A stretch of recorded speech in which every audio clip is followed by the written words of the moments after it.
ఇసుక అక్రమ రవాణాపై అటు పోలీసులు, ఇటు ఫారెస్ట్ అధికారులు ప్రత్యేక దృష్టి సారించారు. కడప జిల్లా ప్రొద్దుటూరు పెన్నా నది నుంచి అక్రమంగా తరలిస్తున్న అక్రమార్కులపై పోలీసులు దాడులు చేసి ఇసుకతో వెళ్తున్న ట్రాక్టర్లను పట్టుకుని కేసులు నమోదు చేస్తున్నారు. ప్రొద్దుటూరు రూరల్ పోలీసులు ఇటీవల 5 ఇసుక ట్రాక్టర్లను పట్టుకుని వాటిని సీజ్ చేసి అక్రమార్కులపై కేసులను కూడా నమోదు చేశారు. ఎప్పటికప్పుడు ఇసుక అక్రమ రవాణాపై దాడులు చేస్తున్నామని రూరల్ పోలీసులు చెబుతున్నారు. మరోవైపు ప్రొద్దుటూరు అటవీ రేంజ్ పరిధిలోని అటవీ స్థలంలో కూడా ఇసుక అక్రమ రవాణా పెద్ద ఎత్తున జరుగుతోందన్న ఆరోపణలపై సంబంధిత అధికారులు చర్యలకు ఉపక్రమించారు. మీనాపురం వైపు నుంచి అటవీ స్థలంలోకి అక్రమంగా ప్రవేశించి అక్రమార్కులు ఇసుకను అక్రమంగా రవాణా చేస్తున్న విషయం అటవీ అధికారుల దృష్టికి రావడంతో అటవీ ప్రాంతంలోకి ఎవరూ రాకుండా చర్యలు తీసుకుంటున్నారు.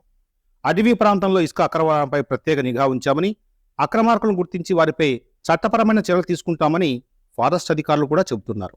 అయితే అటవీ ప్రాంతం నుంచి ఇసుక అక్రమ రవాణా వెనుక అటవీ శాఖలోని కొందరు సిబ్బంది సహకారంతో జరుగుతుందన్న ఆరోపణలపై ఫారెస్ట్ అధికారులు దృష్టి సారించారు. దీనిపై అటవీ అధికారులు ఇంటి దొంగలను గుర్తించే పనిలో పడ్డారు.